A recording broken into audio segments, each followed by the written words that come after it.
Olá, bem-vindos e bem-vindas à primeira semana de debates sobre o Ensino Fundamental 2, Pedagogias de Fresta para Reencantar Escolas e Sujeitos.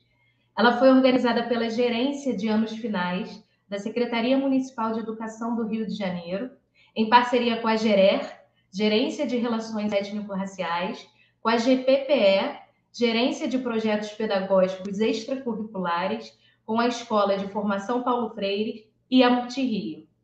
A sua transmissão está sendo realizada pelo aplicativo Reeduca em Casa e pelos canais da EPF, da Multirio no YouTube. Serão 5 dias cheios de atividades síncronas e assíncronas, presenciais e remotas, tudo com o objetivo de promover reflexões inspiradas em temáticas significativas para os educadores que atuam no segundo segmento. A programação vai contar com vivências que acontecerão presencialmente em diferentes locais da cidade.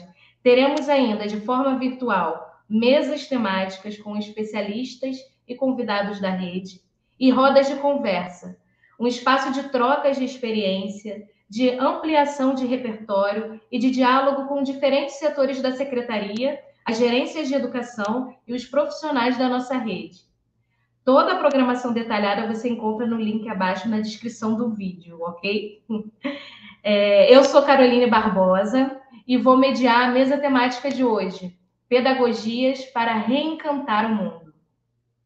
Diante da política de desencante produzida pelo projeto colonial, que há séculos promove ações de mortandade e paralisia, buscamos refletir sobre a pluralidade de possibilidades existentes no campo da educação, ressaltando os seres em estado de potência, compartilhando táticas produzidas nas brechas e pedagogias que partam de ações criativas promovidas no chão da escola pública.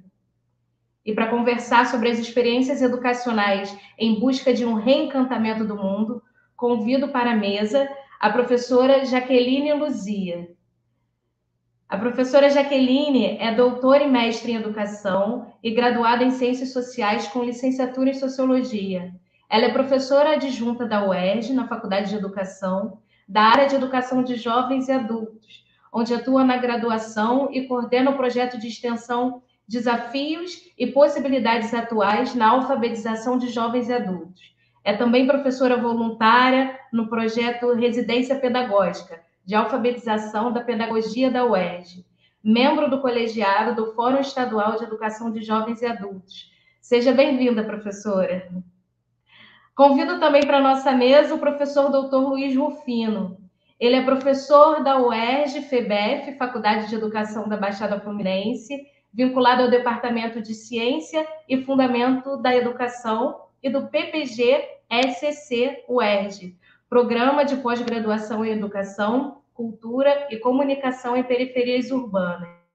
O professor pesquisa temas como educações e linguagens outras, crítica decolonial, antirracismo, processo de formação em diferentes contextos educativos, processos identitários, outras pedagogias e educações nas culturas populares. Seja bem-vindo, professor. Eu vou chamar para iniciar os trabalhos a professora doutora Jaqueline Luzia. Fique à vontade, professora. Olá a todas e todos. Primeiramente, eu gostaria de agradecer o convite para estar aqui, das professoras Vanessa e Caroline. Muito obrigada. Eu quero dizer que é um prazer estar aqui, principalmente falando aos professores da Rede Municipal de Educação do Rio de Janeiro. Quero também cumprimentar o professor Luiz Rufino, a quem agradeço pela interlocução, muito obrigada. Quando nós estávamos pensando sobre essa fala de hoje, nós discutimos sobre a relevância de trazer um pouco da minha história e da minha trajetória. Eu tenho pensado sobre isso nos últimos tempos, né? Principalmente a partir de um convite que eu tive da Gerência de Educação da 4ª CRE, que foi em 2020, para uma live realizada periodicamente pela CRE, chamada Lindezas da CRE, e a minha participação nessa live teve como título A Lindeza do PEJA, que é o Programa de Educação de Jovens e Adultos da Rede Municipal de Educação do Rio, no qual eu atuei durante alguns anos. Foi uma experiência muito interessante de mergulho na minha trajetória, inspirada por uma tríade de lugares e papéis, né? E aí eu fui tecendo esse caminho, né, de pesquisa e de autoformação a partir do lugar de escola, de aluna da escola pública, dessa rede de ensino, e depois de professora dessa rede de ensino, e depois, no outro momento, de professora da universidade pública. Então, de aluna a professora da escola pública e da universidade pública. E aí eu acho que esses 3 lugares, esses 3 papéis, eles dialogam muito com a pedagogia freiriana, a qual eu tenho estudado durante muitos anos e mergulhado profundamente nos estudos de Paulo Freire, e fui buscando resgatar e trazer memórias, e me aproximei de uma teoria metodológica chamada perspectivas autobiográficas, para tecer um trabalho a partir da minha trajetória. E aí é esse registro que eu trago para a nossa conversa hoje aqui com o professor Rufino e com a Caroline. Eu espero que tenhamos um bom diálogo, né? Eu começo apontando um pouco do desafio e da tarefa gratificante que é falar de nós mesmos, né? É um desafio falar de nós mesmos, dá um pouco de vergonha, né? Um pouco de insegurança, um pouco de risco da vaidade, né? Mas, ao mesmo tempo, é muito gratificante por reconhecer a trajetória, trazer memórias, dialogar com autores, né? Buscando e atribuindo sentidos a essa trajetória. Acho que isso foi muito interessante para mim, né? E aí eu trago uma ideia, um conceito, que é o conceito de ofício de ensinar, mas que não abre mão da motivação e do movimento de aprender, né? Aprendemos e ensinamos o tempo todo. Paulo Freire diz isso muito na Pedagogia do Oprimido e em outros livros, mas essa ideia de que o professor ensina e aprende, e o educando aprende e ensina. E aí foi nessa linha, pensando sobre isso, que eu fui mergulhando na educação de jovens e adultos nos últimos 25 anos, onde tenho trabalhado e atuado mais profundamente, como uma trajetória de resistência e de militância. A educação de jovens e adultos é isso, né? É militância, é resistência, porque é um campo da educação muito marginalizado nas políticas públicas. Então, trazer a EJA, trazer essa modalidade educativa, aponta para esse caminho, né, de resistência. E aí o meu diálogo com a perspectiva autobiográfica, ele se dá quando a gente olha não só a história do sujeito, mas também a história da educação em diálogo com a história do sujeito, né? A memória tem um papel importante nesses estudos e, ao mesmo tempo, as narrativas autobiográficas, elas contribuem para compreender o processo de formação, de conhecimento, de aprendizado, né? Eu acho que, no meu caso, de autoformação, de autorreflexão sobre as minhas práticas. Eu começo a contar um pouco dessa história, assim, muito brevemente, né, por causa do tempo que nós temos aqui. Eu sou filha de nordestinos, semi-alfabetizados, que vieram para o Rio de Janeiro nos fins dos anos 60, e se encontram aqui no Rio de Janeiro, se casam, e inicialmente eu nasci em Duque de Caxias, meus pais não moravam na Maré, mas aos 4 anos de idade eu fui morar na Maré, e morei na Maré durante quase 30 anos. E foi na Maré que eu fui aluna da escola pública dessa rede de ensino, no Ensino Fundamental 1 e no Ensino Fundamental 2, em 2 escolas diferentes. Foi na Maré que eu aprendi a ler, a escrever, né? Esse caminho é um caminho muito interessante, porque a Maré, como muitas comunidades, tem os espaços educativos que são chamados de escolinhas, né? Que são espaços conduzidos principalmente por mulheres nas suas próprias casas, que acolhem crianças para que estudem no contraturno da escola, e geralmente são chamadas de explicadoras. né? E eu fui alfabetizada pela minha tia, que era uma dessas explicadoras. Aos 4 anos de idade, eu fui para a casa dela, acompanhando meu irmão mais velho, e aí a gente sentava e eu fui aprendendo a ler e a escrever com ela. Depois fui para uma outra escolinha de uma professora para consolidar esse processo, e fui posteriormente estudar numa escola comunitária, que não era ainda uma escola pública, né? Mas que depois eu me tornei professora nessa escola, já recebendo uma escola pública nesse espaço. E aí a minha entrada na escola pública se dá nos anos 80, e os anos 80 são anos importantes, né, para o movimento educacional, anos de muitos conflitos, de políticas públicas ausentes da educação, de muitas greves de docentes, de muita resistência, né, de muita reivindicação a respeito dos direitos dos educadores, né, baixos salários, condições precárias de ensino. Eu me lembro muito das greves das minhas professoras na escola pública, e foi muito interessante vivenciar esse processo como aluna dessa escola, né? Depois eu acho que é importante também situar a Maré, né? Esse espaço, morar na Maré para mim tem um significado muito especial na minha formação. Não só por ter estudado, né, mas também por ter me tornado professora das escolas, de algumas escolas desse bairro, né? A Maré se torna bairro em 1994, mas até hoje é chamado de complexo, né?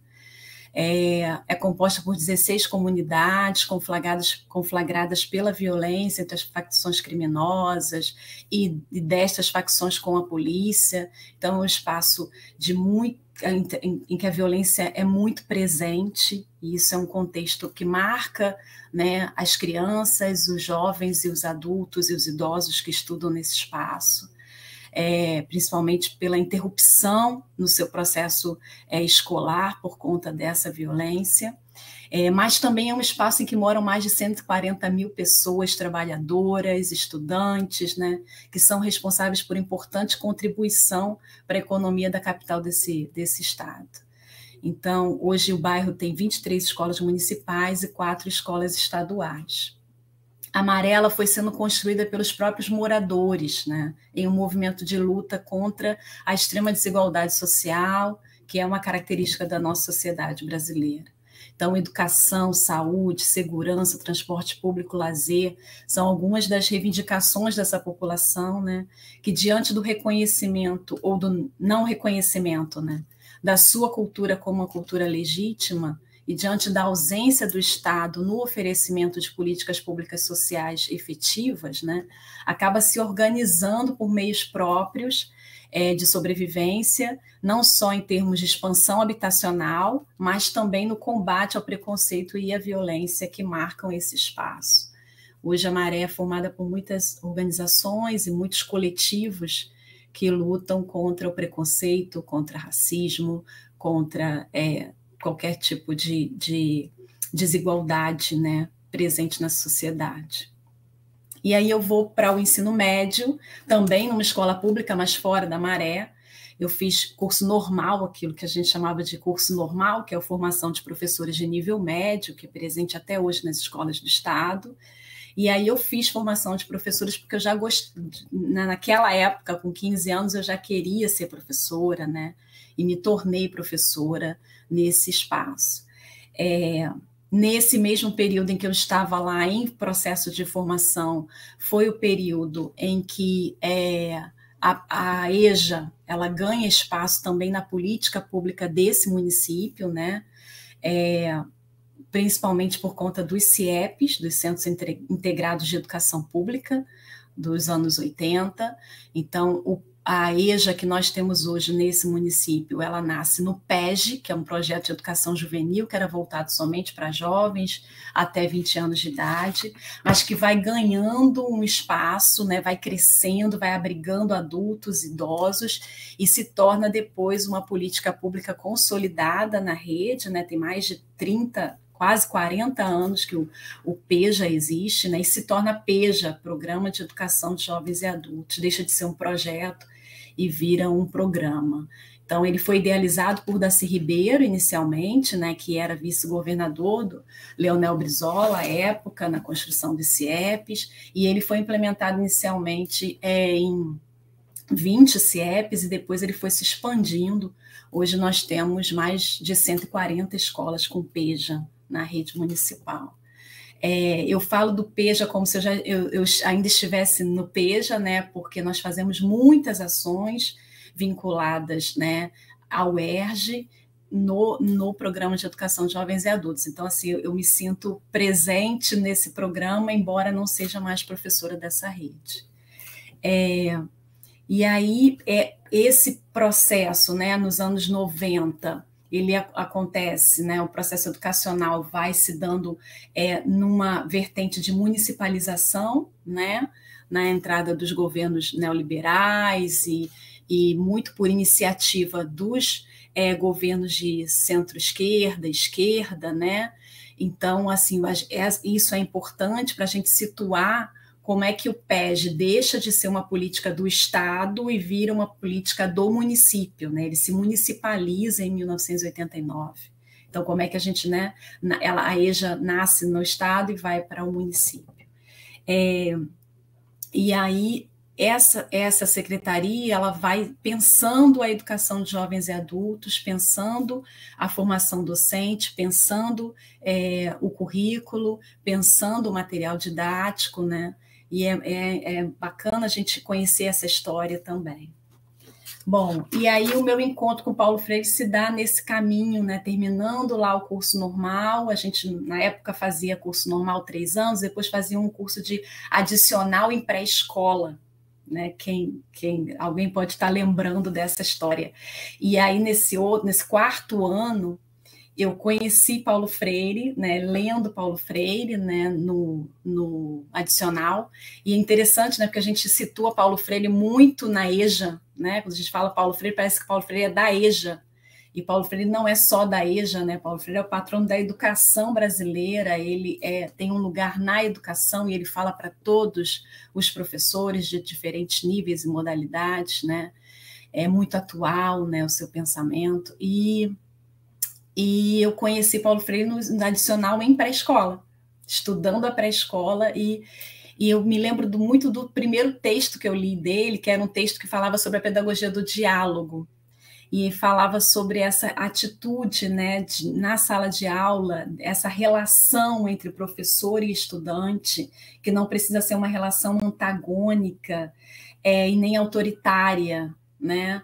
Embora o professor seja uma autoridade, o diálogo, né, e a relação horizontal, ela pode permear todo o processo de aprendizagem. E isso me marcou tanto, né, que depois de tantos anos eu lembro muito desse texto, dessa leitura que eu fiz. E aí eu fui para a graduação, escolhi Ciências Sociais, mas eu precisava ingressar na universidade pública, e aí eu fiz um pré-vestibular comunitário, mas na época não havia pré-vestibular na Maré, hoje a gente tem uma porção de grupos que oferecem, e depois ingressei na universidade, passei para a UF, para a UFRJ, escolhi a UFRJ por ser mais próximo da minha casa, estudei no IFIX, e fiz bacharelado e depois licenciatura em Sociologia. Eu sempre articulei a Sociologia e a Educação, né, porque eu já era professora, já tinha formação, mas eu queria muito articular, né, e fazer diálogo entre a sociologia e a educação. Eu acho que eu fui trazendo isso na minha trajetória acadêmica e profissional. E aí, nesse momento em que eu estava na universidade, eu tive a minha primeira experiência com educação, como professora, dando aula, né, na educação de jovens e adultos. Eu sempre digo que eu não escolhi a EJA, mas a EJA me escolheu, porque eu não busquei o projeto. O projeto era um projeto comunitário, né, de alfabetização de jovens, adultos e idosos, coordenado por 3 instituições. Era uma congregação de irmãs missionárias da Igreja Católica, uma ONG que trabalhava na Vila do João, numa das comunidades da Maré, e a Fiocruz. A Fiocruz está muito próxima à Maré, então a Fiocruz tem muita interlocução, né, muito trabalho coletivo, conjunto ali com os moradores, e aí eram 3 instituições oferecendo um projeto de alfabetização. Eu era a única professora, e não havia equipe pedagógica, coordenação, nada disso, era uma sala de aula, eu e os alunos, e assim, eu acho que isso é muito interessante, né, porque a gente eu fui lendo Paulo Freire, e tem um texto dele que ele fala, né, que a gente vai, no processo de ensinar e aprender, o ensinante, né, essa tarefa do professor, né, ele vai descobrindo incertezas, acertos e equívocos, e aí eu acho que eu me situo muito nessa colocação de Freire, né, eu fui aprendendo, ensinando e errando, acertando com esses alunos da alfabetização, e eu me lembro que as irmãs me deram 2 livros, assim, Pedagogia da Autonomia e O que é Método Paulo Freire, do Carlos Rodrigues Brandão. Então, um livro do Paulo Freire e um do Brandão. Me deram esses 2 livros e disseram, vai lá e alfabetiza essas pessoas, elas precisam aprender a ler e escrever. E aí o projeto tinha um trabalho coordenado, né, e de parceria com as instituições, né, com escolas públicas, e depois os alunos foram matriculados em escolas da própria comunidade que ofereciam o PEG, né? Na época era PEG. Então, esse trabalho da alfabetização ele vai ganhando um espaço na minha trajetória, né? E aí, no mestrado, a minha dissertação foi sobre alfabetização. Já foi trazendo as leituras que eu tinha feito de Paulo Freire, né? E acho que esse é o significado maior desse encontro com Paulo Freire, né? Em que eu vou articulando a leitura de mundo, a leitura da palavra e propondo e trazendo uma concepção de releitura do mundo. E aí eu acho que começa lá nessa história da alfabetização, nessa comunidade da Vila do João, trabalhando com esses sujeitos da EJA, num primeiro trabalho, no momento inicial. Eu prestei concurso para a rede municipal, à época nós prestávamos concurso para toda a rede, não para as CREs, como é hoje, né, regionalizado. E aí eu fui trabalhar na 10ª CRE, em Santa Cruz. E eu tive que deixar esse projeto, né, porque não dava para fazer as 2 coisas, e fui professora da 10ª CRE lá na comunidade de Antares durante 1 ano, e depois eu voltei mais para perto de casa e pedi para vir para Maré, né, para trabalhar na Maré. E aí eu escolhi uma escola uma escola municipal que funcionava dentro de uma classe em cooperação. Acho que hoje não existem mais classes em cooperação. Eram espaços da comunidade que abrigavam escolas públicas, né? Uma época em que não havia tantos prédios.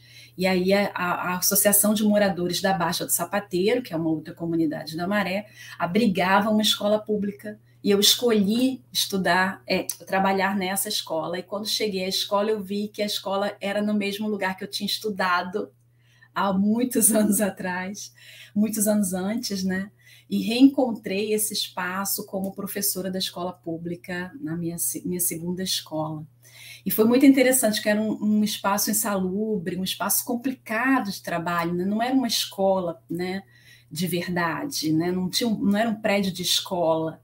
Era um prédio muito improvisado, né? Mas nós encontramos ali, eu e as outras professoras, nós éramos 7 professoras somente, nós encontramos um espaço de aprendizado nesse lugar, né? Eu digo que esse contexto, né? O Paulo Freire diz que quando ele foi trabalhar no SESI, ele deixa a advocacia, se torna educador e vai trabalhar no SESI durante 10 anos. Ele diz que o SESI foi o espaço fundante da sua pedagogia. E eu pego essa fala do Paulo Freire emprestada e digo que esse espaço dessa escola, dessa classe em cooperação Baixa do Sapateiro, é o espaço, foi o tempo fundante da minha pedagogia, né? Porque eu acho que nesse espaço foi que eu aprendi mesmo a ser professora, né? Comecei realmente a entender, sabe, assim, a mergulhar nessa pedagogia, a entender os processos de aprendizagem. E aí eu tinha uma colega que eu faço assim uma saudação, professora da rede durante muitos anos, já aposentada, a professora Estela Mares Macedo, e ela fez uma dissertação de mestrado sobre a nossa experiência. E acho que essa dissertação é muito interessante, porque a gente vai se encontrando nesse texto da Estela, e ela foi esmiuçando a nossa experiência de ensinar e de aprender a ser professora. Então, eu acho que a palavra escolha é muito interessante, né? Eu vou dizendo para vocês, a EJA me escolheu, eu escolho a escola, né? Isso, eu escolhi o PEG. Me lembro, quando eu passei no segundo concurso, e eu fiquei com 2 matrículas, eu fui até o CIEP, perto da minha casa, e fui pedir para ser professora do PEG, porque eu queria muito trabalhar com a EJA, na rede municipal. Só que não havia vaga. E aí eu fiquei na mesma escola, na classe cooperação, e de lá nós recebemos, né, a comunidade conquistou o espaço para uma escola de verdade. E nós fomos para outra comunidade, a Vila dos Pinheiros, que era a comunidade em que eu morava. Então a escola ficava a 10 minutos da minha casa, e nós ficamos durante um ano, mais ou menos, trabalhando em containers, assim, espaços muito improvisados, né? Mas a gente observava de longe a obra da escola. E aí, quando a escola ficou pronta, a escola recebeu o nome de Escola Municipal Professor Paulo Freire. Então, para mim, foi uma honra imensa, né? Já conhecia Paulo Freire, já estudava Paulo Freire, já tinha, né, já estava em fins de mestrado defendendo a dissertação, e aí me torno professora de uma escola com o nome dele. E foi muito interessante, porque era um espaço muito, muito bom e muito animador em relação às conquistas que essa comunidade tinha recebido, né, tinha chegado até esse ponto. E aí eu vou já para a conclusão, contando um pouco da graduação e da pós-graduação e da minha chegada ao ERJ, né, e aí estudante de escola pública, professora da escola pública e professora da universidade pública. Eu voltei à escola que fiz normal, né? E essas idas e vindas são muito interessantes para mim. Eu acho que essa trajetória nunca linear, né? Sempre indo e vindo, voltando e refletindo sobre os espaços em que eu atuo, em que eu vou, em que eu participo. Acho que é muito bacana, né? Nessa constituição. Eu fiz o estágio da graduação na escola em que eu fiz o curso normal. Então, isso para mim é muito importante, né? E voltar a essa escola, né, imprime em mim uma trajetória eu acho que é um compromisso político, né, com esse espaço formativo, que tem como consequência o reconhecimento e a luta pelo direito à educação para todos, né? Essa é uma bandeira que eu defendo, né? A luta pelo direito à educação para todos e todas, né? E aí eu acho que eu acredito, por acreditar muito no papel transformador da escola, e não por romantismo, mas por ver nos sujeitos, né, nos sujeitos da EJA e nos sujeitos crianças e adolescentes também, muito mais, né, do que essa sociedade excludente e desigual vê, né? E aí eu fui realizando um trabalho de maneira comprometida e compromissada com a luta por uma educação pública de qualidade. E é por isso que eu vou, né, depois do doutorado, eu fiz doutorado com a EJA, né, a minha tese de doutorado é sobre a EJA, sobre o processo de alfabetização, e eu vou trabalhar com algumas escolas que conseguiam convergir baixa evasão e bom desempenho na educação de jovens e adultos na fase da alfabetização. E essas escolas, elas tinham muito a ensinar, né? Muito a ensinar. E eu fui registrando isso na minha pesquisa. E depois do doutorado, eu voltei para a educação básica como professora do CREJA, que é o Centro Municipal de Referência da EJA. Então, eu já tinha sido professora daquele CIEP que eu contei para vocês, né? Que eu voltei lá para bater, né?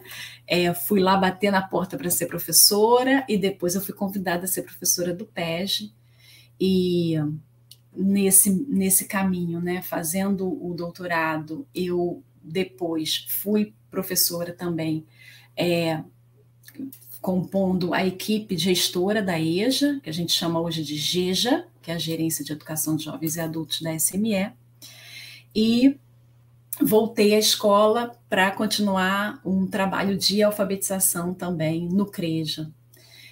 Também, ao mesmo tempo, fui professora do Estado, deixei uma matrícula e me tornei professora do Estado, de Sociologia, fui professora da EJA no Estado,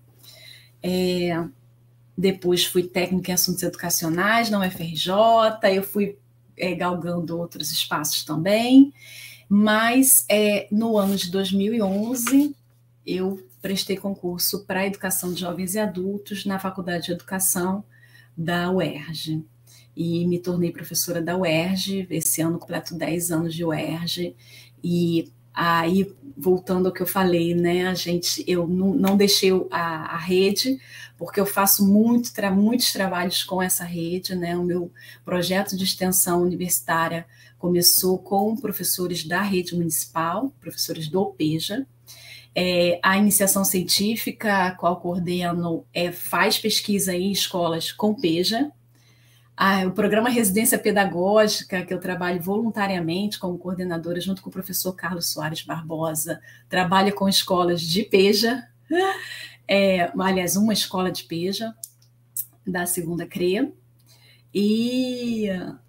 e aí eu fui, né, trazendo fazendo essa ponte, né, esse diálogo com a educação de jovens e adultos, não só no ensino, mas também na pesquisa e na extensão universitária. Então, assim, falei brevemente, depois a gente conversa um pouco mais, né, que a gente vai dialogar. Quero agradecer novamente essa oportunidade e dizer que é sempre um prazer. Obrigada. Nós que agradecemos, professora, muito bom ouvir sua fala, sua experiência, né, na escola, assim, acho que emociona, né, uma experiência cheia de afeto, cheia de memória, acho que fala muito sobre nós, professores que estamos na educação básica. Agora eu vou passar para o professor Luiz Rufino. Professor, fique à vontade. É isso. Olá, pessoal. Primeiramente, eu queria também agradecer a oportunidade de estar aqui com vocês nessa mesa, junto com Jaqueline, com Caroline, e em diálogo com os profissionais, as profissionais da rede municipal do Rio de Janeiro, que é um lugar de extremo aconchego para mim, porque eu também, assim como Jaqueline, uma história muito parecida com a dela, filho também de nordestinos, imigrantes, né? Nascido, criado no subúrbio da cidade do Rio de Janeiro, não tenho uma experiência escolar que seja fora da rede pública, né? Então, eu fui um estudante da escola municipal do Rio de Janeiro, ali que, de uma certa forma, eu cismei com esse lugar que é a escola e com esse problema que é a educação. Talvez seja ali, numa fronteira entre escola, rua, casa, brincadeira, cotidiano, que, de uma certa forma, vai se calçando uma cisma e uma vontade pedagógica no professor que eu venho a me formar e ainda estou me formando. Também é importante dizer que é com as professoras que eu aprendo. Na interlocução com as profissionais da educação, em grande parte, aquelas que eu acabo tendo relação no cotidiano hoje da formação de professores, que muitas já são profissionais das redes públicas, né, da região metropolitana do Rio de Janeiro, dos municípios de Caxias, do município de São João de Meriti, de Belfor Roxo, Nova Iguaçu, e algumas também no município do Rio de Janeiro, que eu vou aprendendo tenho a alegria de compartilhar a vida com uma professora da rede municipal também. Então, é nesse cotidiano que eu vou sendo atravessado e de uma certa forma, forjando esse balaio que eu carrego comigo e que vai fazendo com que essa cisma só aumente, né? E uma coisa engraçada, Jaqueline, que eu também fui aluno, estudante do curso normal, né? O qual eu tenho muito orgulho. Estava super curioso para saber qual que era a sua escola, e eu fui estudante da escola normal Carmela Dutra, né, do bairro de Madureira, onde eu passei grande parte da minha vida, e de lá é de uma certa forma que eu percebo o mundo também. Não tenha um lugar que tenha me influenciado mais do que esse bairro. E é um pouco disso, Carolina, que hoje eu vou trazer para conversar com vocês aqui, com todo mundo que nos acompanha. Pensar pedagogias para reencantar o mundo, na perspectiva que eu venho escolhendo mirar esse mundo, é parte de um desejo, de uma vontade e de um ensaio mesmo, de uma experimentação dessa escola que possa ser aldeia, possa ser quintal, possa ser terreiro, possa ser esquina, possa ser rua, possa ser roda, possa ser festa e possa ser principalmente um campo de batalha, né? Talvez nessa conjunção de uma escola atravessada por corpos vibrantes e, de fato, corpos que estão a disputar a vida, seja dentro ou fora da escola, que eu venho pensar a educação. Eu não tenho grandes novidades, a não ser esse amarrado que eu trago, que eu venho compartilhar com vocês. E, de uma certa forma, tem um grupo, tem uma galera que me ajuda a pensar isso, que hoje são basicamente esses profissionais da educação, com o qual eu tenho relação no cotidiano, no meu fazer docente, e também uma série de autorias, de autores e autoras que estão, talvez, não localizados naquele lugar do cânone. Então, eu tenho dialogado profundamente com escritas dos povos indígenas, né, dos povos quilombolas, dos povos de terreiro, né, e desses grandes ensinadores e aprendizes também do mundo que estão no cotidiano, os praticantes do mundo. É esse repertório que atravessa uma fronteira entre educação e cultura que eu tenho escolhido para estabelecer interlocução e, de uma certa forma, para propor algumas coisas que eu tenho pensado e tenho ensaiado. E, para a gente avançar um pouco, eu queria organizar a minha fala basicamente no compartilhamento de questões. Então, eu venho para cá para compartilhar questões com vocês. E são basicamente 3 perguntas que vão orientar a nossa travessia aqui. A primeira pergunta é um tanto quanto já conhecida e um tanto quanto alimentada em todo educador e educadora, é a pergunta do que é educação.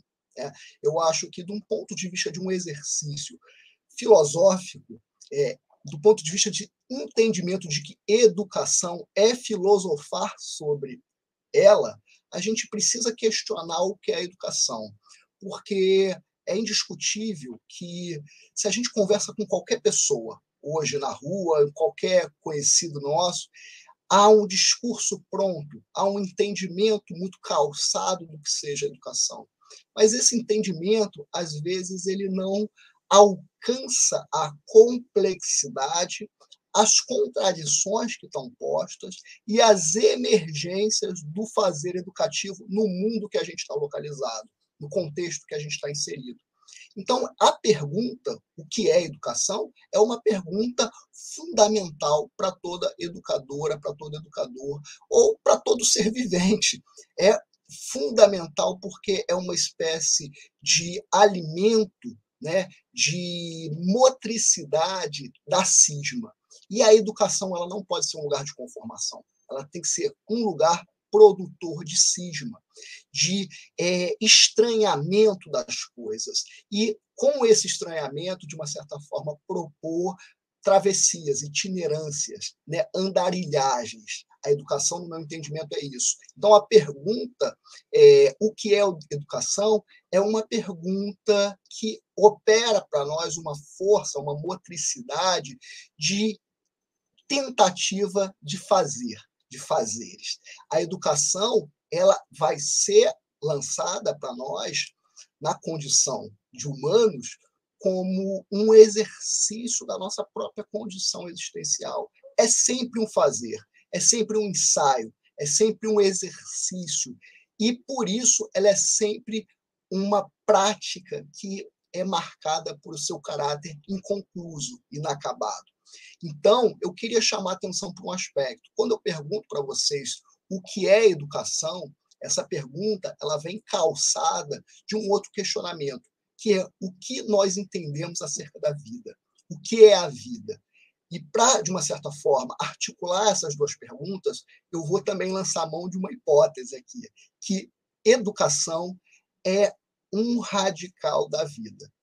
Quando a gente fala educação, a gente está falando daquilo que está fundamentalmente vinculado à experiência de vida. Então, assim como o Jaqueline trouxe para a gente, a experiência, a narrativa, né, a autobiografia, a gente vai entender que a educação está implicada com as existências, com a vivacidade dos seres. E quando eu chamo a atenção, é importante que a gente desloque essa ideia de vida meramente como um conceito biológico, né? Como funcionamento de um corpo vivo. Eu estou chamando aqui a atenção que a educação, nas mais diferentes culturas, nas mais diferentes experiências de mundo, né? Nas mais diferentes linguagens, ela se expressa como um fenômeno, como uma dimensão ecológica. Ela está vinculada a um caráter biocósmico. Para algumas culturas, ela é até mais que humana. Você aprende com tudo, tudo tem alguma coisa a ensinar. Então, você vai, por exemplo, para o Alto Rio Negro, os povos tucano, né, os povos runicuins, trabalham com uma dimensão de que as plantas são professoras, de que a floresta é uma grande escola, de que você tem uma planta que é professora que ensina outras plantas e que ensina também outros seres. Então, para os povos de terreiro, né, o cotidiano, as crianças aprendem com tudo que está ao seu redor. Tem relações de aprendizagem, tecem processos educativos com uma vida que transborda um entendimento de vida como algo meramente utilitário, como diria o Ailton Krenak. Essa vida que é meramente utilitária, quase sempre ela está radicalizada num senso humanoide, né? Vou chamar assim, que faz com que a gente perca um pouco do nosso olhar poético, encantado acerca das coisas do mundo. Então, eu queria chamar a atenção para isso. Quando a gente pergunta o que é educação, educação está presente em toda e qualquer possibilidade de experimentação de vida. E ela vai nos chamar, nos convocar a um diálogo que seja basicamente vinculado a como nós estabelecemos relação, não só com as outras pessoas, mas com tudo que está ao nosso redor. Então, a educação diz acerca de como nós estamos no mundo e como nós fazemos da nossa presença um diálogo com o mundo. Então, a educação ela vai estar vinculada a uma ideia de responsabilidade, uma ideia de ética e uma ideia de estética, porque ela nos vai convocar a pensar a vida como algo vibrante, e não meramente como algo funcional, que é o que muita gente vem pensando aí. O mercado pensa isso, né? A escola, de uma forma geral, pensa isso, na funcionalidade. Não basta ser basicamente funcional, tem que ser vibrante, tem que rogar uma plenitude, tem que reivindicar uma alegria, um desejo de se entender como algo mais. Como diria o Paulo Freire, a vocação de ser mais. Isso é fundamental. E aí, no segundo ponto, atrelado à pergunta do que é educação, a gente calça a pergunta do que é a pedagogia. Porque no imaginário social, e principalmente no imaginário de muitas educadoras e educadores, há um entendimento de que educação e pedagogia são sinônimos. E não são necessariamente, por mais que estejam imbricadas. Se a gente tem a educação como um fenômeno comum a toda e qualquer existência, a pedagogia ela vai emergir para nós como um problema, como uma problemática filosófica que diz acerca do que nós fazemos diante desse fenômeno, como nós agimos. Então, o problema pedagógico é o problema da ação. Por isso que, na relação com a escola, com educadoras e educadores, a questão que mais aparece é como se faz. Como a gente faz? Né? E aí, como que resolve? Não tem uma resposta pronta, mas tem, nessa pergunta, uma motricidade, uma potência de experimentação, de exercício. E é isso que a questão pedagógica talvez nos peça. Pensar ações, direcionar, exercitar atos que sejam comprometidos com a vida. Né? Porque se esses atos, essas ações, tem muita pedagogia que se forja nessa dissimulação, mas se eles forem descomprometidos com a vida, eles acabam perdendo a sua força pedagógica. Eles não respondem de maneira responsável, eles não respondem eticamente, eles contrariam a lógica, o fundamento da educação como um elemento alicerçado na experiência de liberdade, de autonomia, de relação e de diálogo. Né? Então, pensar o que é educação e pensar o que é pedagogia, o que é o problema pedagógico, qual é o problema pedagógico, o que é o fazer pedagógico, é, de uma certa forma, nos colocar numa condição de refazimento de nós mesmos. Vejam bem, a pergunta não é para fora. Como é que eu resolvo? A pergunta é para dentro. Como eu me recoloco? Como eu me reposiciono? Como eu explodo e me refaço desses cacos? Como eu driblo? Como tem hora que eu vou, de fato, silenciar? Vou recolher, atrasar um pouco o passo. E como, quando eu questiono isso, eu sempre trago o outro para junto de mim. Eu sempre trago esse outro que me faz, que dá o acabamento do que eu sou, para um lugar de crítica. Né? Então, educação e pedagogia, no meu entendimento, estão alicerçadas nessas duas compreensões. E, a partir daí, eu lanço uma terceira questão, Caroline, que é a seguinte, e não é uma questão, obviamente, minha, nenhuma dessas aqui é de autoria minha, mas essa tem uma identidade autoral e política freiriana, que é a gente questionar qual mundo é possível. Né? E aí, já pegando a beirada da hipótese do Freire, é o seguinte, é preciso, nessa pergunta, qual mundo é possível, tomarmos como base que o mundo não é, mas ele está sendo. Ou seja, quando a gente pergunta como eu resolvo, a gente parte de um princípio de que o mundo é. O mundo está sendo a partir daquilo que nós praticamos. Não aceitar a ideia de um mundo que é dado, que é acabado, que é, como diria o Ailton Krenak, um mundo que está prestes a acabar e que nós podemos adiar o seu fim, é parte fundamental de um exercício de fazimento ou refazimento desse mundo. Todos nós, na medida que somos responsáveis por moldar na relação com os outros a nossa existência, estamos a fazer o mundo. Então, esse é um ponto-chave. O mundo ideal, o mundo possível, ele não vai ser dado de presente para nós.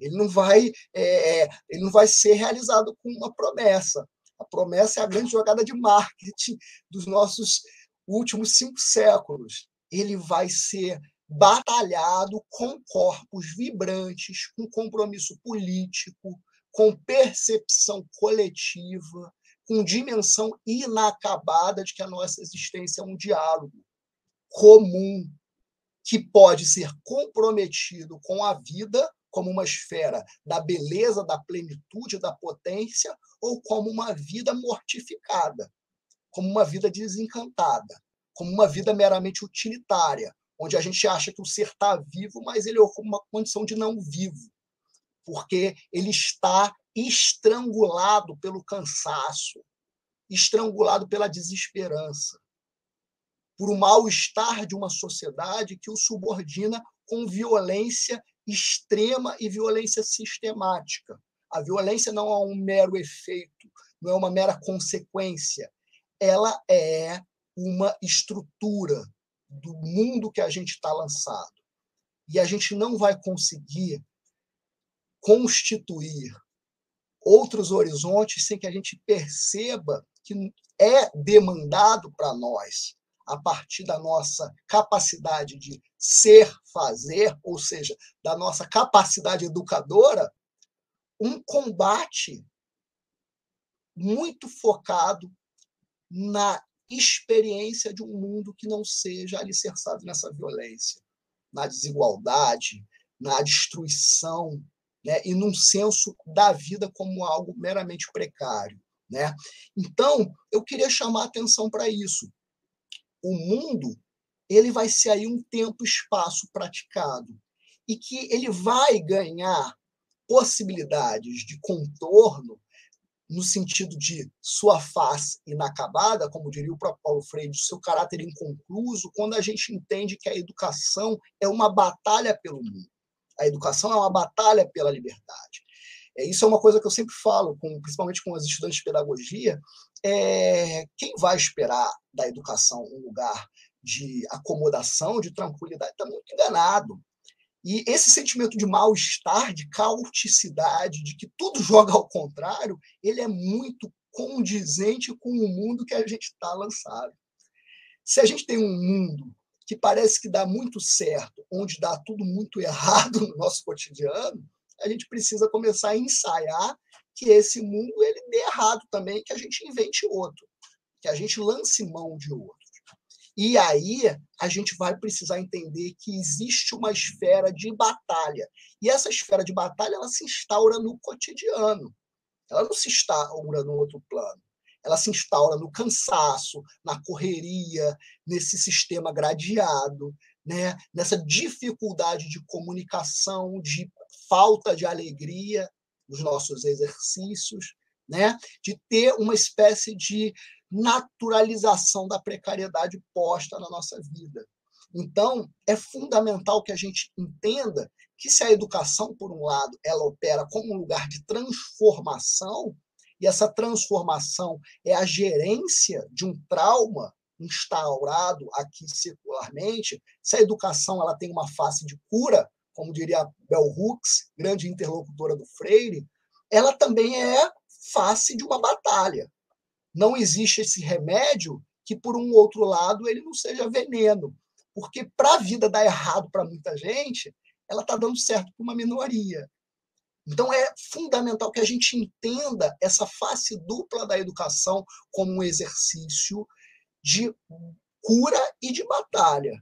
Um exercício que é remédio e um exercício que é veneno. Se a gente propõe uma educação para a descolonização, uma educação antirracista, antissexista, obviamente que isso infere alterações em estruturas de poder, onde tem muita gente que se privilegia dessas estruturas. Tem um protetorado branco, tem um protetorado heteropatriarcal, que se sustenta disso. Se eu estou aqui invocando professoras mais que humanas, com base na referência dos povos tucano, eu estou falando que eu estou, de uma certa forma, alargando a noção de que a educação está centrada no humanismo e que a gente precisa aprender outras coisas.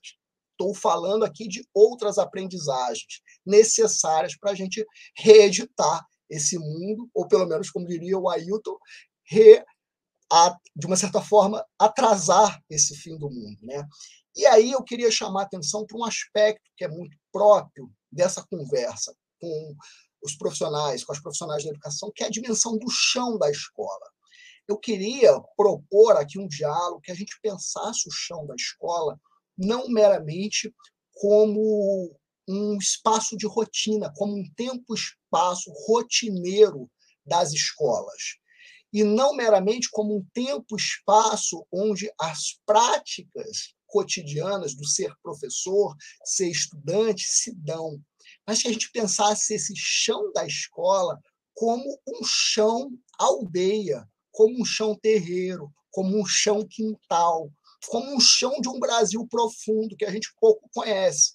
Então, a gente está falando muitas vezes de um chão da escola que é normatizado por uma agenda curricular dominante e por um hábitos, né, por um modus operandi que a gente se acostumou e que a gente entendeu que é o normal. Mas esse chão da escola que sustenta as nossas práticas tem muita coisa enterrada embaixo. tem osso de muita gente, de muito bicho, de muita planta, tem terra de tudo que é tipo, tem rio enterrado, que a gente precisa entender, escavar e pensar esse chão como um lugar imanente de outras gramáticas. Queria chamar a atenção aqui que também existe uma outra dimensão de chão. O chão é uma categoria antropológica. Em inúmeras culturas, as pessoas vão falar o meu chão, já que ele não estava falando aqui, falando da maré, o chão dela, né? O carnaval, quando fala o chão da escola de samba, né? O chão é uma categoria que o corpo se faz presente. O corpo como essa esfera, esse núcleo que inscreve o ser no mundo. O chão da escola são os corpos que estão na escola. São os corpos que atravessam a escola. E quando a gente fala de corpos, a gente tem que entender cada corpo desse como um chão da escola. E não meramente como um chão que vai ser cercado, né? Na conversa prévia aqui, o Pedro falou sobre uma ânsia no cotidiano das profissionais do ensino fundamental com esse contexto de um sistema gradeado, onde é a grade horária, onde são as grades da escola, onde é o que pode, o que não pode, o que dá para fazer. Isso me lembrou muito a fala do grande xamã Yanomami, Davi Copenaua, que diz que você percebe a presença do branco onde tem cerca, porque onde o branco chega, ele coloca cerca. Então, essa relação entre grade e cerca que não permite que a gente, de uma certa forma, conflua num mundo que perceba diferentes sintonias de corpos, de gramáticas, de enunciados e de chãos. Eu acho profundamente, Caroline, Jaqueline e todo mundo que acompanha a gente aqui, que a gente precisa também cismar um pouco com essa ideia de chão da escola, que é uma ideia que reivindica uma identidade política importante para quem é da educação, né? Tem muita força, muita legitimidade, mas que a gente pode ser mais com ela, parafraseando Paulo Freire, porque a gente precisa começar a desaprender do cânone. E a gente precisa entender que nesse chão da escola tem muitos outros chãos que podem vir a fazer com que a nossa escola, o nosso fazer educativo, seja cada vez mais potente. Eu confluo com a Jaqueline na defesa da escola. Eu acho que a escola, por mais que a gente esteja engendrado numa agenda curricular de um Estado que é colonial e que, de uma certa forma, promulga para nós diretrizes dominantes, a escola é o lugar desses corpos em conflito, em disputa, em batalha pela vida. E é nesse sentido que eu vou defender que a principal tarefa da educação no nosso mundo, no Rio de Janeiro, né, na Baixada Fluminense, no Brasil, na América Latina, nas Américas, no mundo como um todo, no planeta, a principal tarefa da educação é a descolonização. É provocar um exercício, uma mirada de experiência em liberdade que reivindique que a existência ela é muito mais ampla, muito mais plural do que aquilo que é projetado para nós como um modelo padrão, como um modelo único. Então, quando as pessoas me perguntam até assim, mas como é que é esse negócio de descolonizar a educação? Né? Não é um passe de mágica, não é uma coisa que se faz do dia para a noite, não tem receita. A descolonização da educação ela se dá na capacidade que eu tenho de chegar aqui e trazer o Davi Yanomami, Copenaua, para referenciar uma reflexão sobre o poder e a gente ter o Davi Yanomami vivo, podendo falar isso e em batalha nesse momento contra os mineradores na Amazônia brasileira. E aqui sendo referência para as educadoras, para os educadores da rede municipal do Rio de Janeiro. Isso diz para a gente que a descolonização ela é a face dessa batalha. Ela é a face dessa necessidade que a gente tem cotidianamente de driblar, esquivar, afrontar, rasurar, né, saltar, dar uma pernada, dar um riso, jogar um balde de tinta nessa agenda que se quer única. Vejam bem que as referências que eu estou trazendo, performáticas, são corporais. Isso não vai ser uma abstração que a gente vai colher, um conceito que vai servir como uma chave de mudança. É prática, é cotidiano, é cisma exercitada por uma ânsia de liberdade e de um mundo que possa ser mais justo, social, cognitivamente. Um mundo que possa ser plural, um mundo que possa, de uma certa forma, entender a beleza, a potência de relações ecológicas onde todo mundo ensine e aprenda de forma horizontal e de forma talvez aberta ainda para o espanto do novo, do porvir, sempre como algo que predestine uma melhor condição de vida para aqueles que estão envolvidos.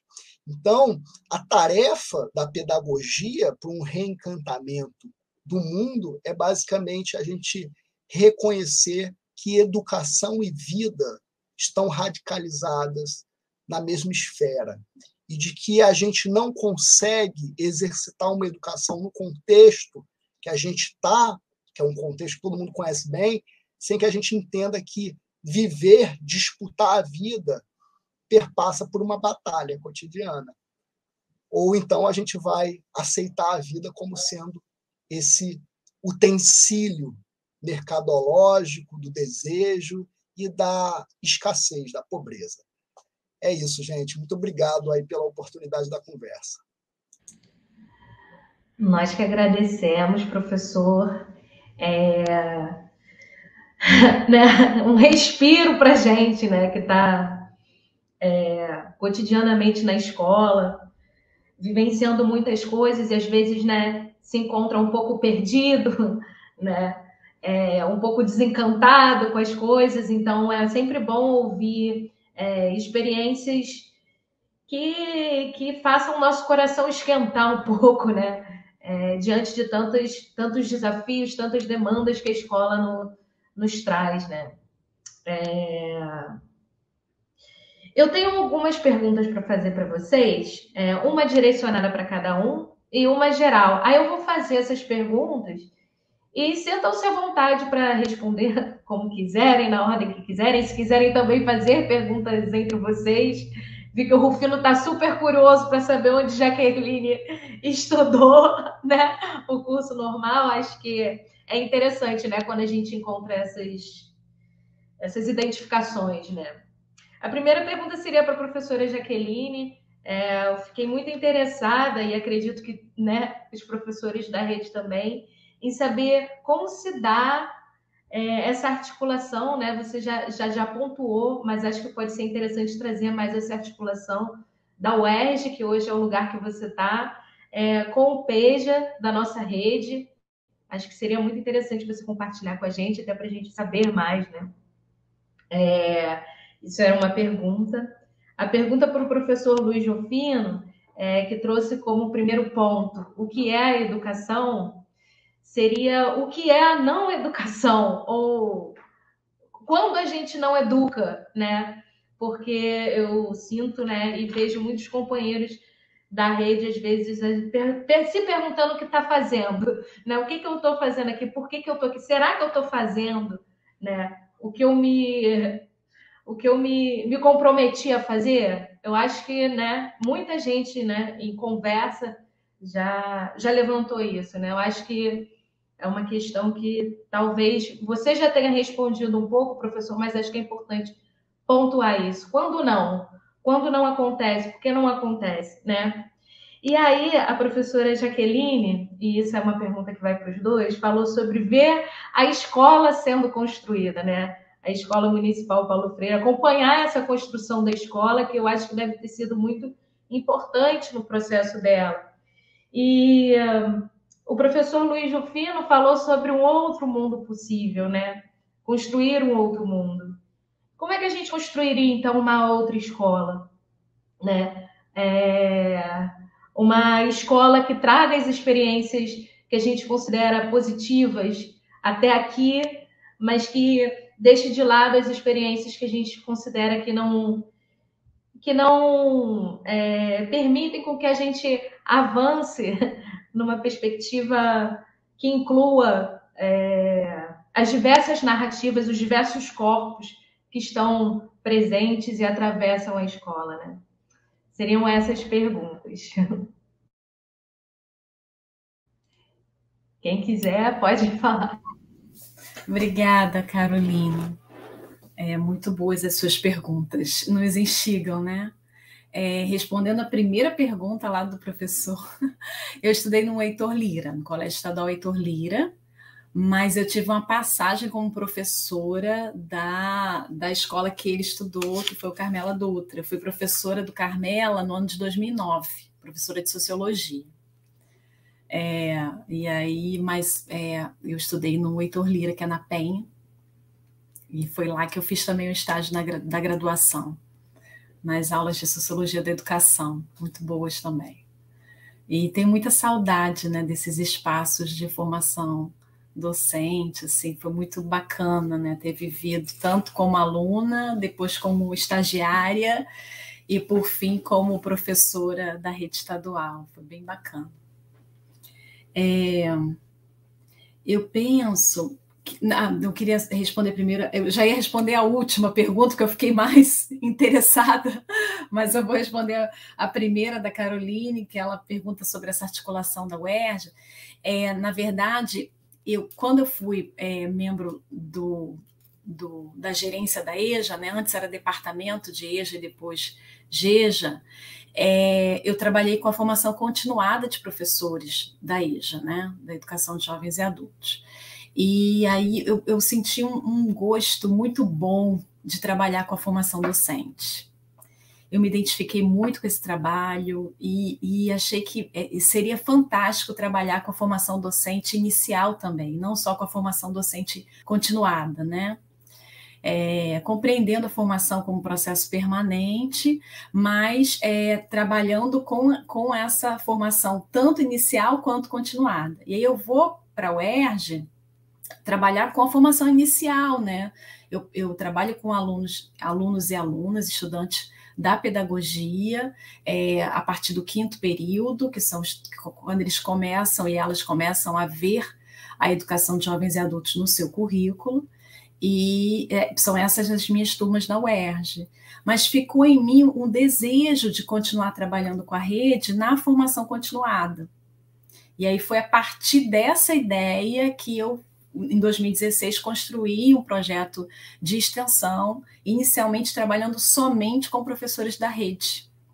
E aí, no ano de 2016, nós tínhamos só professores regentes, e no ano de 2017, nós trabalhamos com professores regentes e com professores orientadores da EJA. E foi um trabalho muito bacana, porque não era um trabalho só de curso de formação em que os professores iam até o curso. No ano de 2017, nós fizemos um trabalho de ir às escolas desses professores que estavam envolvidos nos cursos, para ver as suas práticas e para trabalhar e para olhar as escolas e conhecer seus alunos dos quais eles falavam tanto nos cursos de extensão. Então foi muito bacana esse momento. Só que a partir de 2018, por uma demanda da própria universidade, eu ampliei os cursos para comunidade em geral. Então, assim, hoje nós oferecemos o curso de extensão para alfabetizadores da EJA, para qualquer pessoa, seja estudante, egresso, professor da EJA, pessoa interessada na EJA, pesquisador da EJA, e nós temos recebido muitas pessoas nesses nossos cursos que têm vindo conhecer o trabalho de alfabetização. Alguns ainda com esse intuito que o professor Rufino fala, né, de como é que faz, né, ainda imbuído do desejo de saber uma receita, né, mas aí no curso a gente conversa e diz, olha, não existe receita, não tem um manual de alfabetização de jovens, adultos e idosos, né, não é isso. E aí, não só na extensão, eu fui ampliando essa, né, porque eu queria trabalhar com a rede, e a rede me abre muito espaço também, que eu acho que isso também é interessante falar, né? Porque não é a UERJ só que se abre a rede, mas é a rede que se abre a UERJ, né? Faz 2 semanas que eu participei de um curso de extensão na rede, né, para professores da rede, da UFRJ.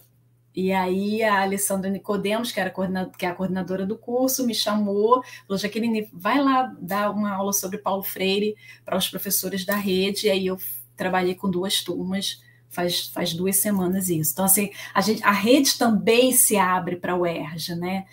E para a UFRJ e para outras universidades. Então, isso é muito bom, né? Quando a gente propõe um programa de residência pedagógica e a rede diz, vem, faz aqui na minha escola, isso é muito bacana, né? São muitos bolsistas, são muitos residentes. Em cada escola, nós recebemos 10 residentes. Então, assim, é um trabalho grande, né? E a escola vai se abrindo para isso. A iniciação científica, a mesma coisa, né? Como fazer pesquisa né? A gente precisa de autorização, mas sempre foi muito tranquilo esse processo burocrático e a rede sempre esteve muito aberta ao UERJ. Eu acho que isso já não é de hoje, né? Não é de agora, né? É de muito tempo. Eu vi isso muitas vezes enquanto professora da rede, essa interlocução entre a rede e as universidades. E eu acho que agora a gente só vai concretizando, né? E eu vou sempre dialogando com as pessoas que me chamam e às vezes eu peço também para conversar, porque às vezes a gente precisa também entender melhor os processos, né, educativos que ocorrem no interior desse sistema. Eu acho que, assim, um caminho que eu sempre penso, né, e que quando alguém pergunta, mas como é que faz? Como é que faz na prática? É uma coisa muito simples e muito comum, mas que a gente às vezes se perde, esquece, atropela os caminhos e não faz, que é conhecer os sujeitos educandos. Eu acho que esse é o caminho.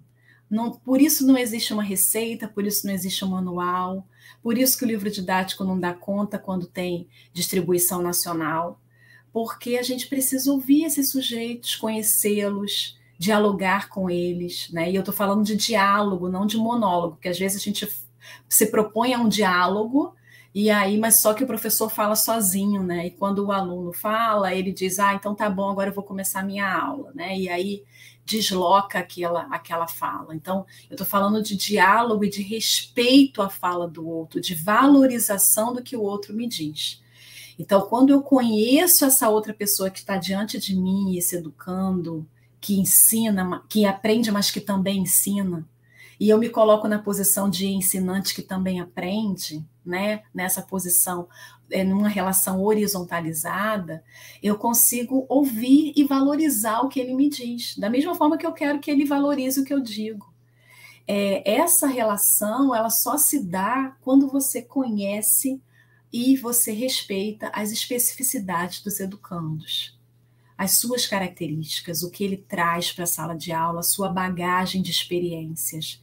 E eu sempre me pautei muito por isso. Acho que mesmo lá no início, quando eu falei errando e acertando, se equivocando de vez em quando, eu já fazia isso.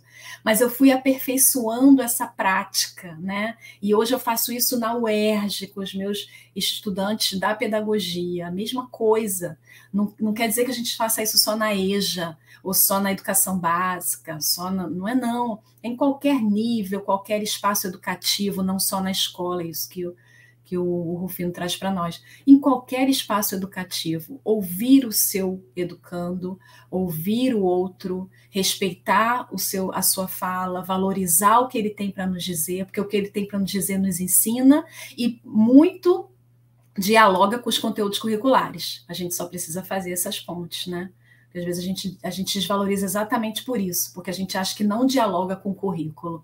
E, na verdade, pelo contrário. Se eu entendo que a escola, né, tem toda a relação com a vida, né, eu vou entender que o que ele traz para a minha sala de aula, o que ele traz para qualquer espaço educativo, tem que ser valorizado e tem que fazer diálogo com aquilo que a gente está pensando em ensinar. Acho que é por aí. Essa é muito simples, mas às vezes precisa de aprendizado, né, para começar a ser realizado na prática educativa. Muito bom ouvir aqui a Jaqueline, e de uma certa forma já abre caminho para a gente tratar essas boas perguntas, Carolina, que você traz. Quando você pergunta o que é a não educação, ou quando a gente não educa, eu lembro de um mestre jongueiro, mestre Jefinho de Guaratinguetá, uma figura super sábia, um filósofo da linguagem, e que ele tem um aforismo, né? A gente acha que só os gregos têm aforismo, né? O mestre Jefinho elaborou um aforismo a partir da experiência dele no jongo, que ele diz o seguinte: no jongo há um dizer com vários entenderes, né? O jongo, que é a manifestação negro-africana recriada no Brasil, afro-brasileira, né, aqui da região sudeste, das fazendas de café, tem uma reflexão profunda acerca da linguagem, da palavra. Então, quando o Jefinho está dizendo o seguinte, tem palavra que cabe um dizer, mas monta vários entenderes, a gente pode trazer isso para pensar a educação. A educação é essa palavra que é um dizer que cabe vários entenderes, né? Quando a gente diz que cabe vários entenderes, é porque a gente está falando que ela está em disputa, né? Veja bem, se a gente vai pensar historicamente como que a agenda educativa no Brasil ela se instaura, né, do ponto de vista normativo, ela se instaura com a catequese, com, de fato, a ocupação colonial e o disparo da sua guerra. Colonização é uma guerra de dominação, que nunca cessou, nunca terminou. Ela permanece até os dias de hoje. Então, a catequização, que propôs um modo de escolarização, de educação, né, que investiu na produção de esquecimento, de imaginários, de cosmologias, de linguagens maternas, ela entende que faz uma educação. Tem gente que acha que educa para competição, para autopromoção do ser, né? Que a educação é uma espécie de performance de alto desempenho, né? Você pega a criança, bota para fazer um monte de curso, sei lá o quê, né? Acredita que educação está vinculado só exclusivamente com uma ideia de erudição, né? Mas o que a gente está chamando a atenção é que a educação é um fenômeno comum à vida. Ou seja, a educação, ninguém escapa da educação. Essa é a grande frase do Carlos Rodrigues Brandão, num livro que ele tematiza sobre a educação, sobre o que é a educação. Ninguém escapa da educação. Agora, a gente precisa discutir qual é a sociedade que a gente tem. Nessa sociedade que a gente tem, nessa sociedade que está sendo modelada secularmente, sustentada por uma viga colonial, né, que instaura plantation, latifúndio, catequese, militarização, que tem a racialização como fundamento, que tem o patriarcado da Casa Grande como fundamento, que tem a dicotomia humano-natureza, né, o caráter antropoceno como fundamento. Será que nessa sociedade cabe essa diversidade de educações possíveis, existentes? Essa é a discussão que a gente tem que fazer. Então, a palavra educação ela vai ser usada com muita dissimulação. Eu acho que a gente precisa entender, a Jaqueline é do campo da sociologia, a gente precisa entender como algumas palavras elas implicam categorias sociológicas. No Brasil, a dissimulação é uma categoria socioantropológica que performa uma série de privilégios para com grupos que, de fato, são minoritários, que não são a maioria, né? E de fato, instaura a violência para com a maior parte dessa população que está presente nesse território. Então, tem muita dissimulação em torno da ideia de educação.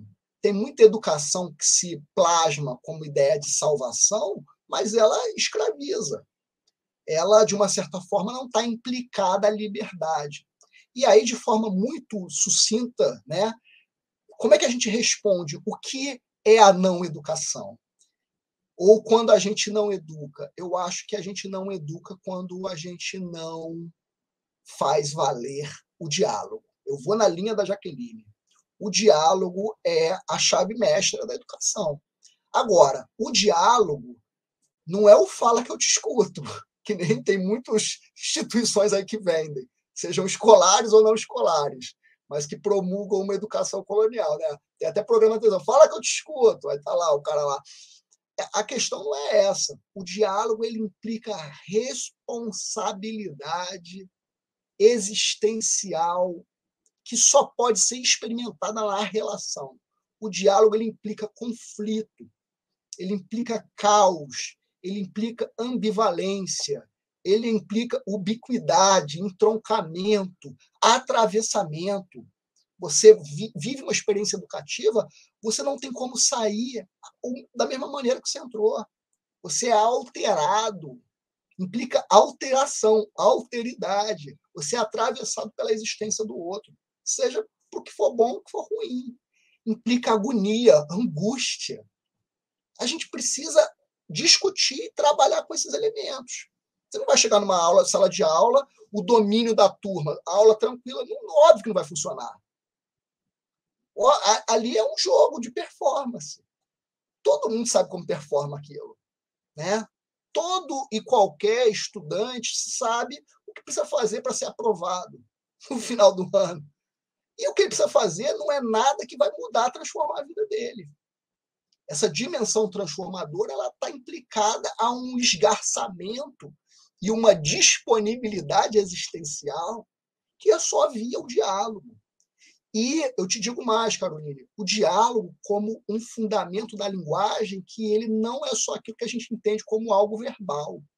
O diálogo é existencial. O diálogo está posto quando não se fala absolutamente nada. Por isso que o sentimento, em grande parte, que a gente tem da sala de aula é uma ideia de silenciamento, ou de falar sozinho. Né? E aí, pessoal, o que vocês têm a dizer? Ninguém fala nada, o diálogo já está posto. Ali eles já estão falando para caramba. Né? Que nesse espaço nem sempre dá para falar, ou esse espaço eu estou sendo regulado sobre o que eu falo, estou sendo avaliado como que eu falo. Agora, é fundamental que a gente escave essas existências como textualidades que estão sendo produzidas cotidianamente. É isso que a Jaqueline falou. Quando ela diz conhecer os sujeitos, conhecer os praticantes, os educandos, é escarafunchar a existência. É adentrar a vida do outro. Você só adentra a vida do outro com afeto, com responsabilidade, com compromisso e com aquilo que também é uma chave mestra na educação, com disponibilidade. Então, educação implica diálogo, disponibilidade e um outro grande fundamento, liberdade. É fundamental que se tenha liberdade. Né? E liberdade nem sempre é fazer o que quer. Liberdade está implicada essa intensa capacidade de responder ao outro com a sua própria vida. Né? De ter capacidade e apreço a uma dimensão ética que não necessariamente é moralizante, moralista, né? Mas que é responsável e reconhece a vida como instância maior. Né? Então, a gente está falando de uma sociedade, a gente está falando de, por exemplo, uma cidade como Rio de Janeiro, onde a gente tem um número significativo de crianças que morrem no caminho da escola, tem crianças que morrem dentro da escola, tem uma série de violências que estão presentes no cotidiano, que elas são naturalizadas. É possível? Né? Olha o desafio que está dado. Né? E aí você me pergunta como a gente construiria uma outra escola. Já vou engatar. Eu acho, uma vez, uma criança me perguntou o seguinte, Carolina, ela falou assim, você é professor, né? E você dá aula de que matéria? Estava numa conversa com a criança e eu tive dificuldade de responder qual a matéria que eu dava aula, porque ela tinha uma experiência do ensino fundamental. Como é que eu vou falar que eu dou aula de educação, conhecimento, linguagem, psicologia da educação? E eu não sabia do que eu falava ali. E vocês sabem que criança, quando você não consegue muito já responder de bate-pronto, ela já te emenda outra rasteira. Né? Ela falou, eu falei, não, eu sou professor, mas eu trabalho formando outros professores. Ela falou, você é professor de professores? Então você vai saber me responder. como é que tem que ser a escola para você? Como é que era a escola ideal? E ela me faz a pergunta que, de certa forma, você também traz. E eu falo assim, aí eu percebi que eu já não tinha muito tempo, eu falei, a escola ideal para mim tinha que ter duas coisas. Ela, o que é, então, que eu quero saber? Aí eu falei, primeiramente, a minha escola ideal, ela tinha que ser habitada, praticada, não somente por humanos. E ela arregalou um olho, assim, ficou surpresa. Ela falou assim, como assim? Você vai me dizer que na sua escola teriam alienígenas? Eu achei interessante ela trazer a ideia dos alienígenas. E eu falei, até poderia ser, mas eu nem pensei neles. Eu estou falando que a minha escola tinha que ter árvores, bichos, tinha que ter possibilidades de outras relações, né? De repente, quem sabe um olho d'água, que a gente pudesse mexer com terra, sair um pouco, ver outras coisas, quais são as aprendizagens que a gente pode ter com uma planta, né?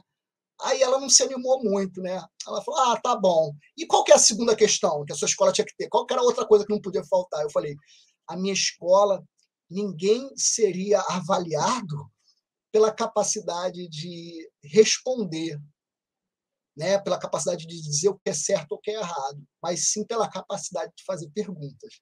E ela falou, eu adorei essa escola, porque certamente todas as crianças fariam um grande sucesso, porque pergunta a gente sabe fazer muito bem.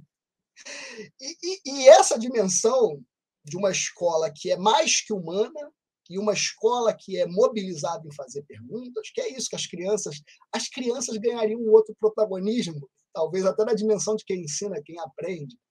E uma vez eu elaborei isso pensando uma vez que eu estava na FEBEF, né? O campus da FEBEF tem um quintal super bonito e tal, e tem duas entradas. E uma vez eu estou lá, e era uma segunda-feira, uma senhorinha entrou por um portão do campus, foi num pé de boldo, catou umas folhas e ia saindo pelo outro. E eu achei aquilo interessante, eu apertei o passo, né?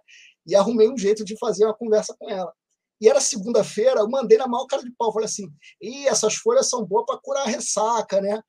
Aí ela me olhou assim e falou, é bom, mas não é só bom para isso, é bom para mais coisas. Eu falei, aí era a deixa que eu queria. Eu falei, e é bom mais para quê? Aí ela foi saindo, eu fui acompanhando ela na rua. Ela falou, meu filho, isso aqui é bom para muita coisa. E ela, ali, numa coisa de uns 200 metros que a gente andou, ela me ensinou várias coisas sobre o pé de boldo, sobre o que era bom. Ela falou, meu filho, isso é bom para curar insônia, isso é bom para recuperar sonho, olha só, isso é bom para recuperar sonho, isso é bom para o descanso da cabeça, você bota isso na folha na folha do travesseiro que você dorme com a beleza, né? Isso é bom para concentração, que você cheira esse troço, E ali ela foi narrando, e eu falei, o pé de boldo é uma professora, é uma planta professora. A gente tem lá pé de boldo, a gente tem um dendezeiro, a gente tem um pé de acerola, a gente tem um monte de sabiá que entra para comer as frutas, né? A gente tem o quintal, tem minhoca, tem terra, tem um pé de cabaça. A gente tem uma escola aqui, tem uma biblioteca aqui. Né? Por que a gente não dá aula aqui? Porque para dar aula aqui, a gente tem que aprender. Tu tem que aprender, tu tem que ser estudante do pé de boldo, tu tem que ser estudante do dendezeiro, tu tem que ser estudante da sabiá que só vai cantar um horário do dia ali. E por que ela só canta um horário do dia? Qual é o horário que ela canta? Que é o horário que o mosquito vem e ninguém quer ficar. E aí? Como é que é esse troço? Então, quando a Jaqueline fala assim, eu fui estudante do Heitor Lira. Heitor Lira é uma escola fantástica no Rio de Janeiro, de tradição de formação de professores, colada com uma outra escola de mestres, que é o Cacique de Ramos. Está do lado ali. O Heitor Lira é importante para a educação do Rio de Janeiro? Mas o Cacique de Ramos é tão quanto importante, porque formou e forma inúmeros mestres da cultura, da educação, do saber nessa cidade. E aí é a questão seguinte, por que o Heitor Lira não dá aula no Cacique e o Cacique não dá aula no Heitor Lira?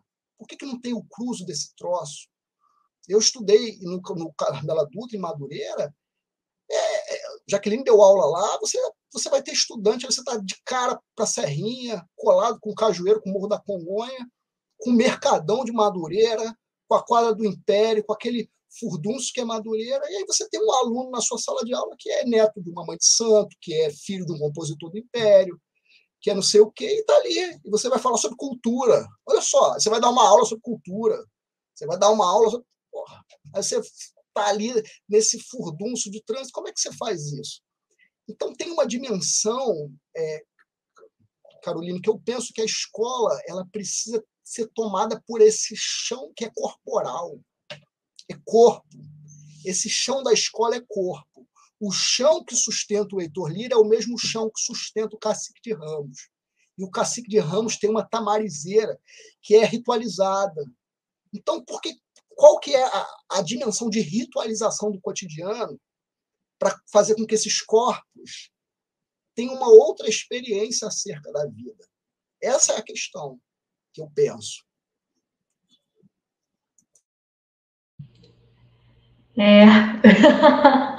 Muito bom, gente.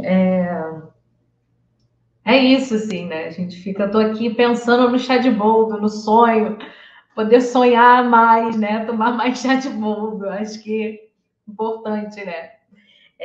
Agradeço a vocês, né, por se disponibilizarem a estar aqui com a gente. Acho que esse encontro abre caminhos para todos os outros. Então, muito obrigada. A gente vai indo para o encerramento da nossa mesa. E aí peço para vocês, se puderem se despedirem, darem as palavras finais, para depois eu encerrar.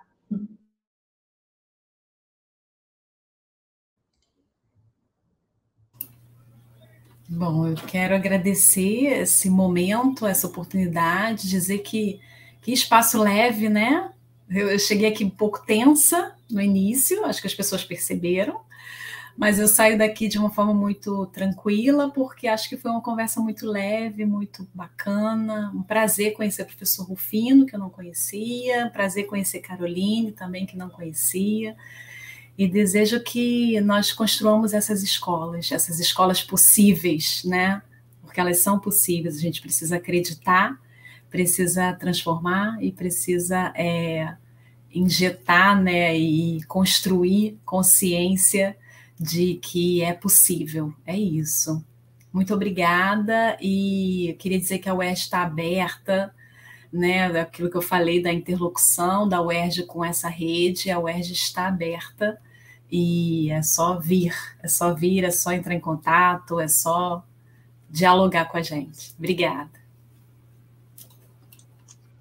Então, eu também queria agradecer, Caroline, dizendo que é uma alegria. Eu me sinto muito honrado de poder estabelecer mesmo, de poder me disponibilizar, de estar presente aqui nessa conversa que está direcionada para os profissionais de educação do município do Rio de Janeiro.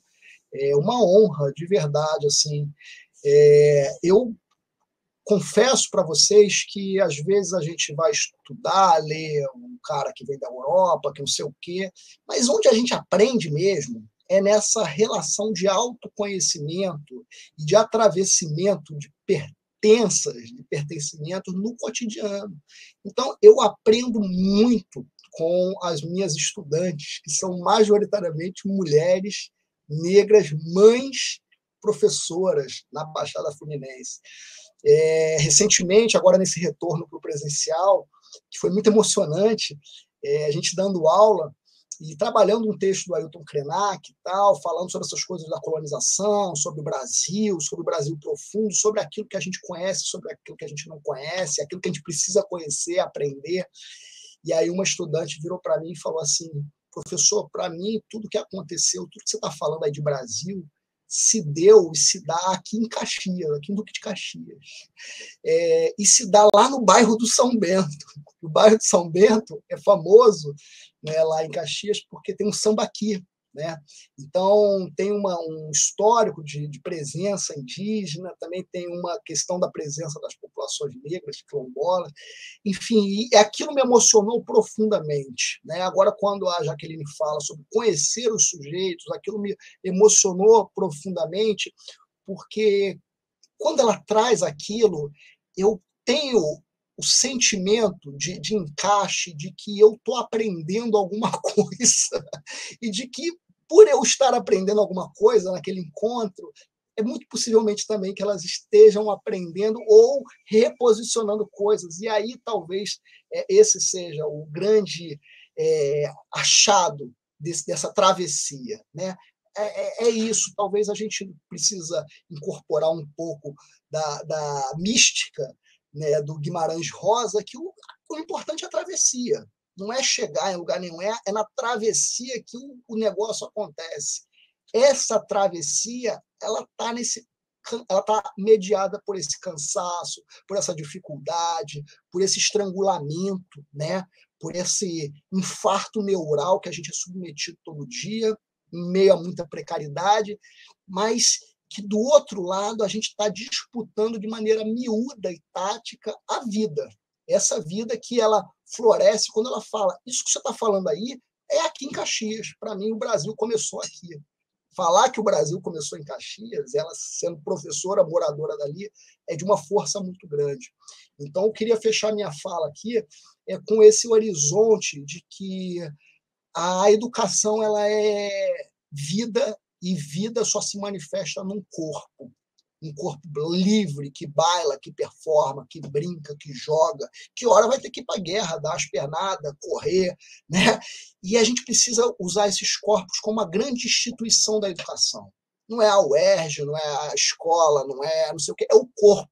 Os nossos corpos são as nossas escolas e estão todas conectadas, estão em confluência. A gente precisa fazer valer isso e conhecer profundamente o que a gente é para projetar aquilo que a gente pode vir a ser. Muito obrigado. Bem, eu que agradeço a presença de vocês. Está falando de corpo, como o corpo também diz, né? A mão aqui suando no início, agora também. Muito, para mim, né? Enquanto professora da rede, eu sou professora de artes cênicas, é muito bom ouvir vocês. E quando eu soube que eu ia ter a responsabilidade de mediar essa mesa, fui atrás de vocês, mesmo sem ver vocês, sem conhecer vocês próximos. Então, procurei texto, procurei referência. Então, ver vocês falando, conhecer vocês, né, sujeitos, também alimenta a gente para reverberar em outras práticas. Eu tenho certeza que isso também chega para os outros professores da rede, né? É muito bom conhecer o outro. Então é isso, muito obrigada pela participação da mesa de hoje, que compõe a primeira semana de debate sobre o Ensino Fundamental 2. Obrigada também a todas e todos que nos acompanharam até aqui. Não se esqueçam de avaliar o nosso encontro. A Escola de Formação Paulo Freire disponibilizou um link para isso. Ele está aqui embaixo na descrição do vídeo. Só com a avaliação preenchida vai ser possível receber o certificado de participação. Então, é importante que vocês preencham esse link. E é bom lembrar que todas as mesas e as rodas de conversa da semana ficarão depois disponíveis no canal da Multirio no YouTube. Por isso, se inscreva no canal, marque o sininho de notificações para receber todas as novidades da programação. E amanhã tem mais conversa e reflexão. Não percam! Beijo, tchau!